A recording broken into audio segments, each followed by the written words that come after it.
Mas, bom, antes, vamos falar de onda-partícula, né? Isso, dessa coisa de onda-partícula. A principal coisa de todos os tempos hoje, que é o experimento. E tudo começa com um carinha chamado de Broglie, que fez um trabalho de doutorado muito simples, na verdade, tipo poucas páginas, mas que quebrou a cabeça e quebrou a mente dos físicos na época. Porque a gente já tinha o trabalho do Einstein, do fotoelétrico, do efeito fotoelétrico, onde então mostrou que luz, e se você tem uma questão de dualidade onda-partícula com relação à luz. Então, a luz ela pode se comportar como onda, como ela pode se comportar como partícula. Perfeito. E aí, eis que vem o de Broglie e diz: e será que se eu tomar, por exemplo, um feixe de elétrons, tá? Elétrons são partículas fundamentais, tá, pessoal? São partículas, enfim, são partículas fundamentais que são responsáveis, inclusive, pela eletricidade que chega na tua casa aí. E se eu tiver um feixe de elétrons, e eles já conseguiam produzir aquilo, será que este feixe de elétrons, que é composto por partículas, elétron é partícula, até então era tido, o elétron é uma partícula, os caras já tinham noção até da massa do elétron. O J.J. Thomson foi quem descobriu, se eu não me engano, o elétron, e enfim, era uma coisa muito, muito consolidada. O elétron é uma partícula com massa e carga. Perfeito? Perfeito. Carga negativa ali, convencionou-se. Então, se eu tiver um feixe de partícula, será que este feixe, ele também, essas partículas, será que elas também não podem se comportar como onda? Assim como luz, que era tido como onda, ela se comporta como corpúsculo? Será que o contrário não é verdade? E aí ele cria a hipótese da onda de matéria, na tese de doutorado dele. Tá?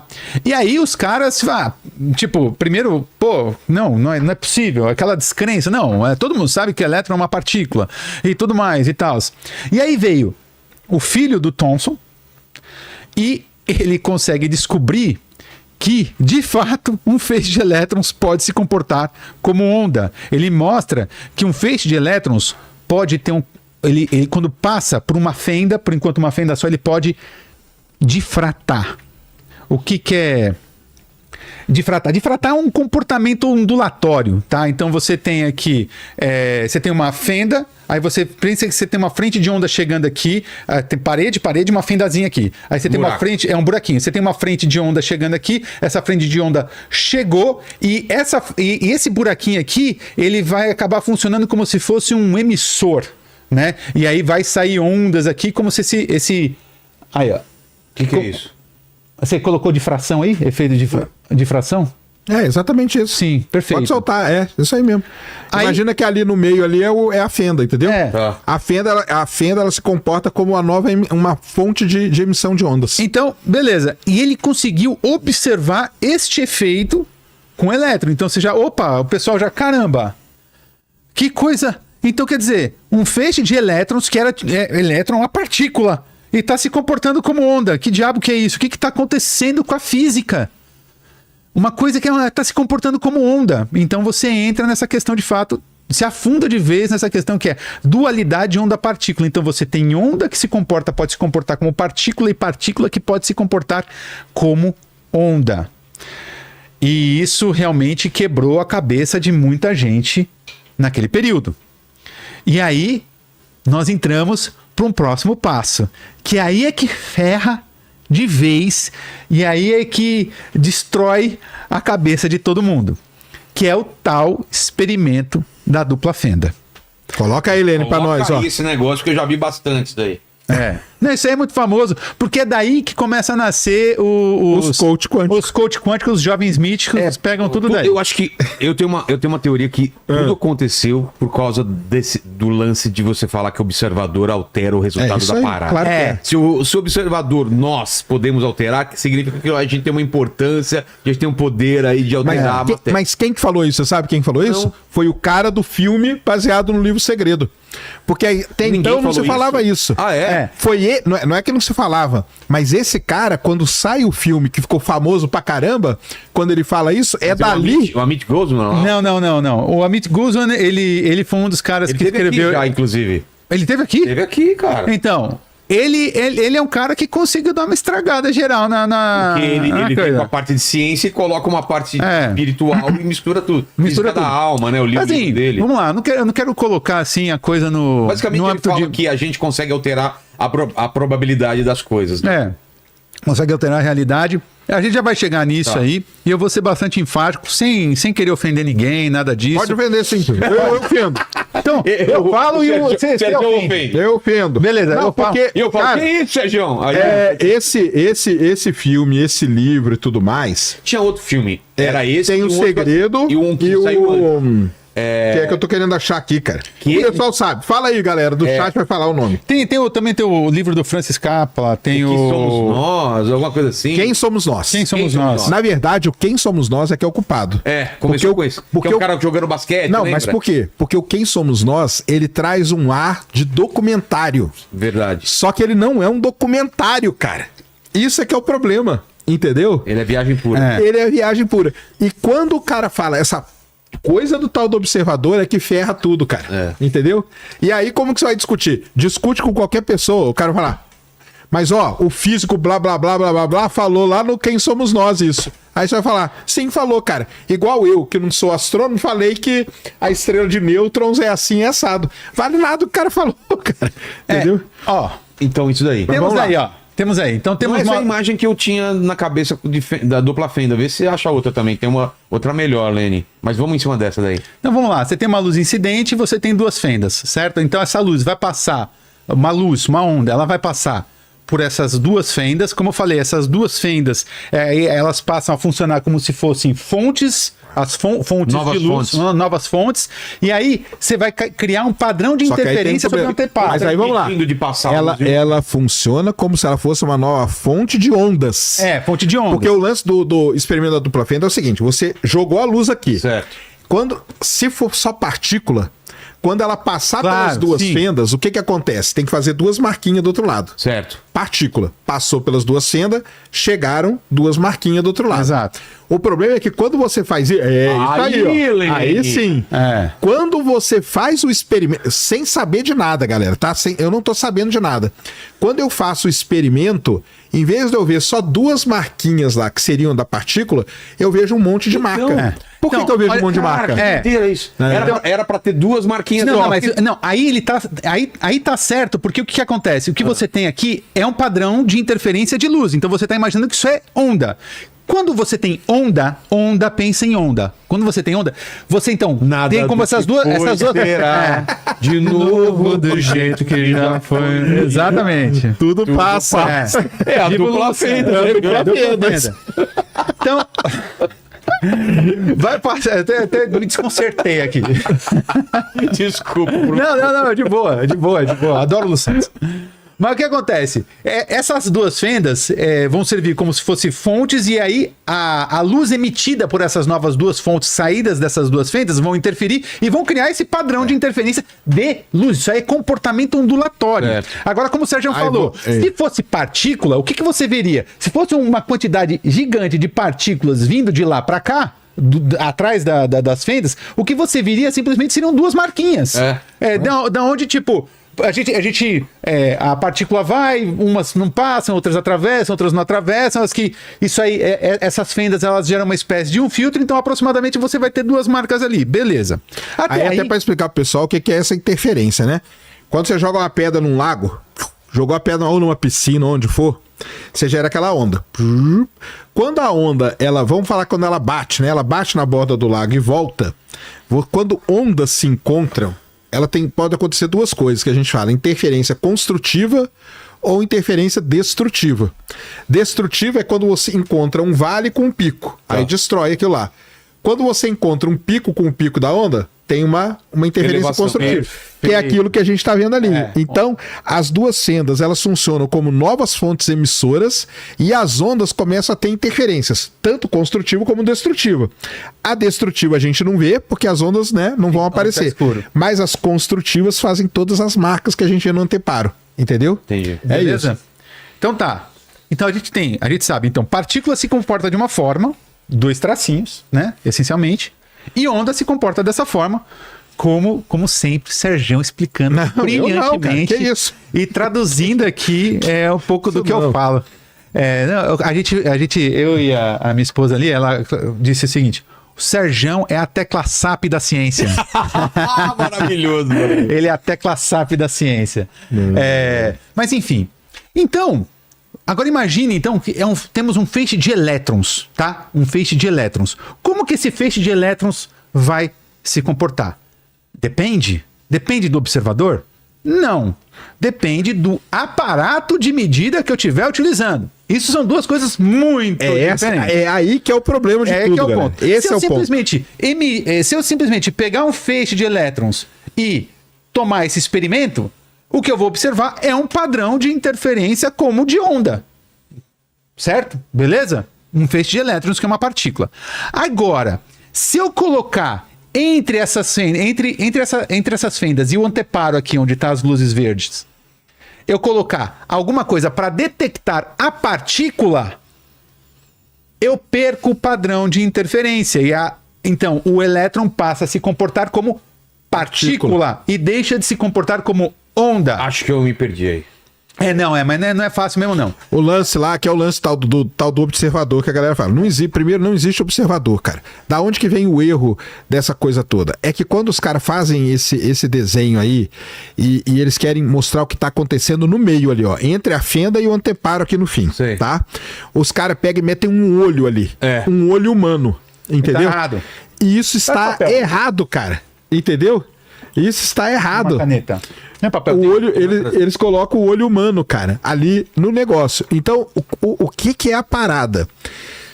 Entre as duas fendas e o anteparo aqui, se você colocar um detector de partícula, ele não vai detectar esse padrão. Porque esse padrão aqui é um padrão ondulatório, porque vem da interferência construtiva das ondas. Sim. Se você coloca um detector de partícula ali, ele vai detectar o quê? O comportamento o quê? De partícula. Então aí a luz, o elétron e tal, comporta-se como partícula. Se você tira esse detector e coloca o anteparo, você vai detectar como o quê? Como onda, porque você está detectando as interferências construtivas e tal das ondas. Então é isso. Mas não tem o tal do olho, né? O que o Sérgio falou aí? Sim. A ideia é exatamente essa. Eu só queria pegar um papel aqui, só para justamente mostrar isso aqui que o Sérgio falou. Que é, então, eu tenho o feixe.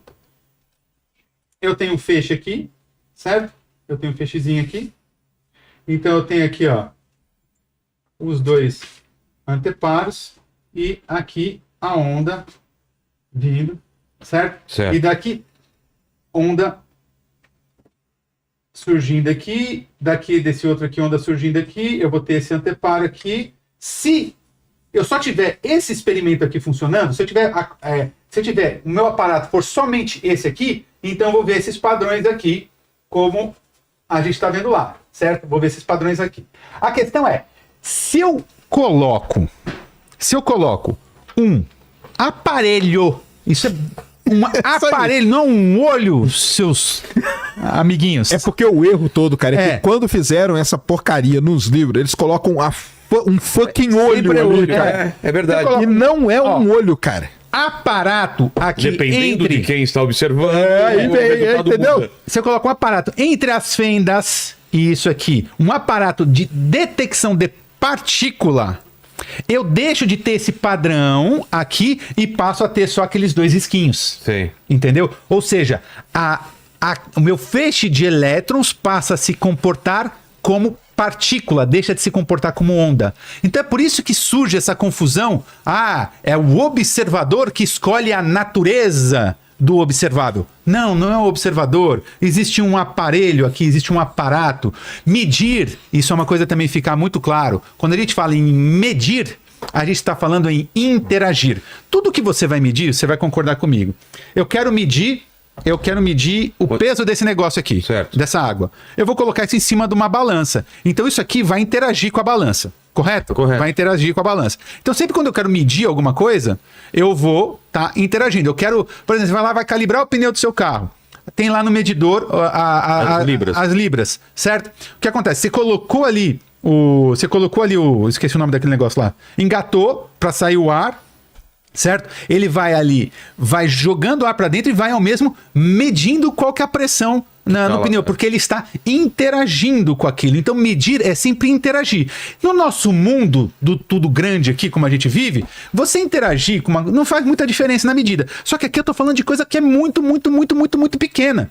Então, se eu jogo um fóton sobre um elétron, vai mudar tudo no elétron. Vai mudar toda a dinâmica do elétron. Então, medir vai interferir completamente no observável, naquilo que eu estou querendo observar. No caso da quântica, vai interferir em absolutamente tudo ali. Então, o que basicamente a gente diz aqui, e aí daqui a pouco a gente começa a entrar na questão de probabilidade, que a gente tem que ir devagar, porque é muita informação. A gente diz que essa onda, ela colapsa. Olha aqui, a gente diz que essa onda, ela colapsa. Isso eu sempre ouço agora, quando o observador ele olha para alguma coisa, existe o colapso. Existe o colapso da onda. Mas o que é esse colapso da onda? O que é o tal colapso da onda? Basicamente é o seguinte: esta onda não é uma onda qualquer. É uma onda probabilística. Tá? E daqui a pouco vamos devagarzinho. Devagar. É uma onda probabilística. O que isso quer dizer? O que é uma onda probabilística? Ela me dá... Olha só, com relação... Imagina o seguinte, eu tenho... Aí quebra muito a cabeça das pessoas, tá? Imagina um intervalo de tempo e você tem Então um elétron vai se propagar no determinado espaço no intervalo de tempo. Num determinado intervalo de tempo. Eu não consigo dizer, sem antes realizar a medida, eu não consigo fazer projeções a respeito da sua posição, tá? Eu consigo uma boa projeção de sua velocidade, porém eu não consigo fazer boas projeções a respeito de sua posição, porque ele está se comportando como uma onda antes de eu fazer a medida, certo? Então, na verdade, com relação à posição, a gente pode dizer que essa onda é uma função de probabilidade que vai me dar a probabilidade dessa partícula estar naquele em ponto qualquer uma das posições. Então, ó, ele tem tal probabilidade de estar nessa posição, ele tem tal probabilidade de estar numa outra posição e tal probabilidade de estar numa outra posição. Só que eu nunca vou conseguir dizer qual que é a posição antes de fazer a medida. Beleza? Beleza. Isso Beleza. aí tem um negócio legal de explicar, até um outro... Então vocês já aprenderam o que é contínuo e discreto hoje. Onda e partícula. E agora tem um negócio que é determinístico ou probabilístico. Então, por exemplo, eu pego essa jujuba aqui e coloco aqui em cima. Eu sei a posição dela. Deterministicamente falando. Eu determino a posição dela. A posição dela é essa. Então, da onde que vem isso aqui que o professor falou? Isso vem da escala dos experimentos, cara. Quando você vai para a escala de onda, essa posição aqui, ela não passa mais a ser determinística. Porque ela está comportando como que? Qual a onda que a gente falou ali. Exatamente. E quando você tem uma onda, você tem, então, uma função, um histograminha aqui que a gente fala, aonde ele mostra a distribuição ali, ou seja, o range de onde essa... Da probabilidade. Da probabilidade de se encontrar em cada posição daquela. Entendeu? Então, ela tem... Não tem como eu saber exatamente onde ela está? Quando eu faço a medida. E aí que eu digo... Quando eu faço a medida, ele tá fazendo antes. Quando eu faço... projetar, entendeu? Aonde que vai estar aquela determinada partícula, aquela determinada onda tal? Newtoniana de você calcular. Aquilo lá é determinístico. Você determina. Por quê? Exatamente. Mas por quê? Porque eu tô falando de quê? Eu tô falando de corpos grandes. Eu tô determinando a posição de um planeta em torno do Sol. Eu tô determinando a posição de uma Lua. Então eu tenho uma equação que fala exatamente aonde a Terra vai estar naquele instante. Agora, quando eu vou para o mundo quântico, eu não tenho isso. Eu não tenho isso. Não tenho. Entendeu? Então, o que acontece? Quando eu faço a medida, e aí que entra a questão do colapso, eu falei, é uma função de probabilidade. Quando eu faço a medida, essa função de probabilidade colapsa a uma única probabilidade. Por isso que a gente diz que ela colapsa. Entendeu? Porque é depois. Entenderam, gente? É isso. Depois. Então o que o pessoal tem que entender é o seguinte, nós estamos falando antes, uma coisa é antes. Quando são coisas grandes, você consegue determinar. Quero saber quando esse cometa vai voltar aqui para a Terra. Cometa eu consigo. Perfeito. Newton tá valendo Newton, entendeu? Show. Agora uma onda vindo, eu não sei antes aonde ela vai estar, eu tenho uma distribuição. quando eu meço, todas aquelas probabilidades colapsam e viram um valor só. Vira um Aí valor, eu tenho. aí eu tenho a posição. Finalmente eu entendi. É,